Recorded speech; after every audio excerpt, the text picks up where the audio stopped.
अस्सलाम वालेकुम जी। Copy writing course आपके जो हमारा अगला लेक्चर है हम उसकी तरफ आज बढ़ रहे हैं। अच्छा जी, लास्ट जो हमारा प्रीवियस लेक्चर था, अब मुझे उसका नंबर याद नहीं आ रहा, इसी वजह से मैंने यहाँ पे नंबर नहीं बोला।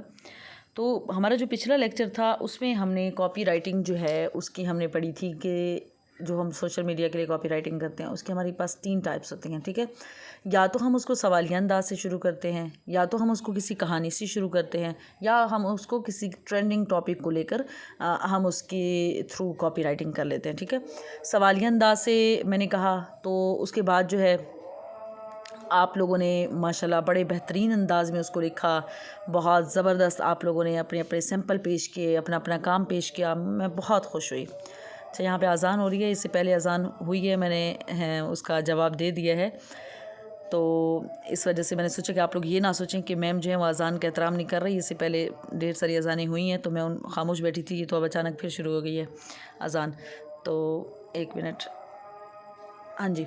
अच्छा जी, तो आज हम देखेंगे कि अगर आप कहानी शुरू करते हैं तो किस अंदाज में शुरू करेंगे। अच्छा, मेरे कंटेंट राइटिंग कोर्स में मेरे एक स्टूडेंट ने पूछा था कि मैम हम कहानी लिखेंगे तो ये मुबालगा नहीं होगा, ये झूठ नहीं होगा। तो मैंने उनको बताया कि आप कहानी तो आप वैसे भी जो भी राइटर है वो कहानी तो लिखते ही हैं। अब वो जितनी भी कहानी लिखते हैं उसमें इतना सा थोड़ा सा सच होता है, मतलब एक जो किस्सा जो मरकज़ी ख़याल लेते हैं वो सच होता है, बाकी तो मुबालगा आराई वो करते ही हैं। मुबालगा आराई के बगैर वो कहानी लिख नहीं सकते।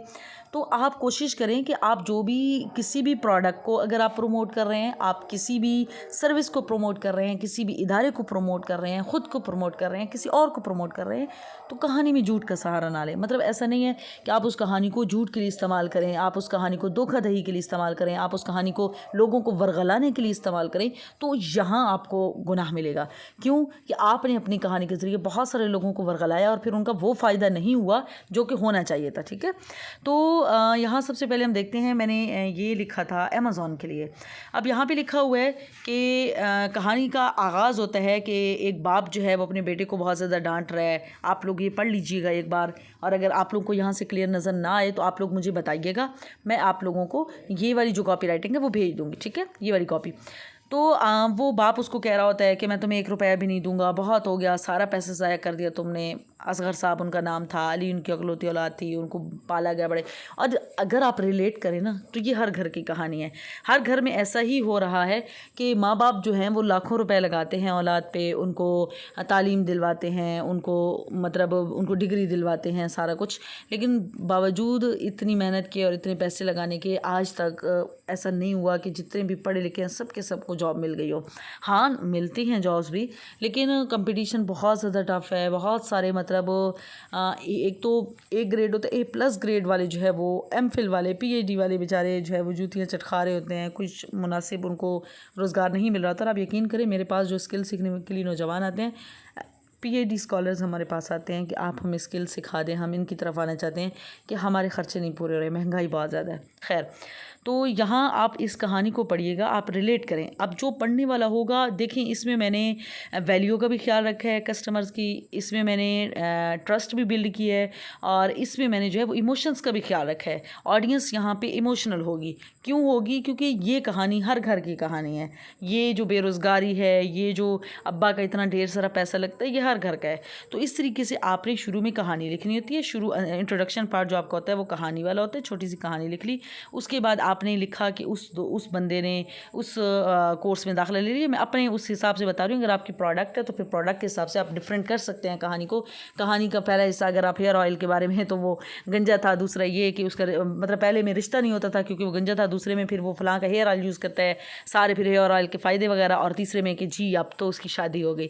तो इस तरीके से आप पहले में ये है कि ये कोर्स जो है वो जो बच्चा है उसके पास डिग्री थी लेकिन उसके पास कोई जॉब नहीं थी, उसका बाप उस पर गुस्सा कर रहा था, तो वो माँ से कुछ पैसे लेके वो सीख लेता है अमेज़ॉन, और अमेज़ॉन का मतलब सारा कोर्स वगैरह करता है, उसको प्रॉपर तरीके से सीखता है और बाद में जो है वो फिर कामयाब हो जाता है। ये दरमियान वाला हिस्सा।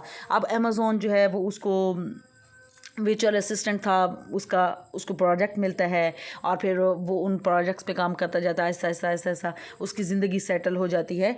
और अब यहाँ पे एक सवाल मैंने लिखा हुआ है कि अब आप सोचेंगे कि अमेज़ॉन वर्चुअल असिस्टेंट है क्या।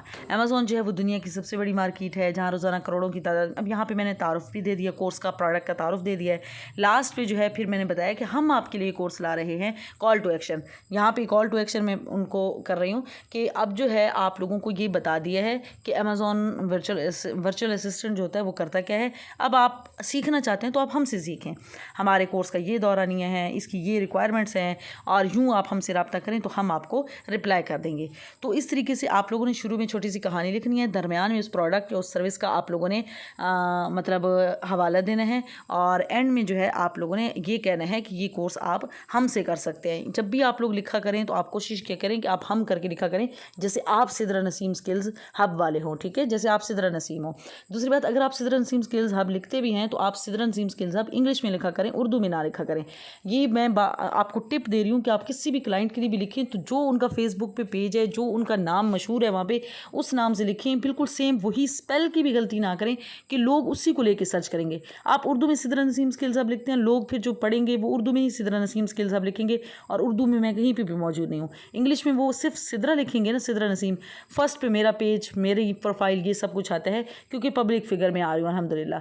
तो बात करने या कहने का मकसद ये है कि आपको ये पता होना चाहिए कि आप अगर इंग्लिश में, या मतलब अगर कोई पेज अब ऐसा है जिनका नाम ही उर्दू में है तो फिर आप उसको इंग्लिश में नहीं लिख सकते, और जिनका नाम इंग्लिश में है तो आप उनको उर्दू में नहीं लिख सकते। स्पेलिंग की गलती भी नहीं करनी, ताकि जब आपकी ऑडियंस जो है वो उनको सर्च करे तो सर्च बार में सामने वो लोग मौजूद हों, ठीक है।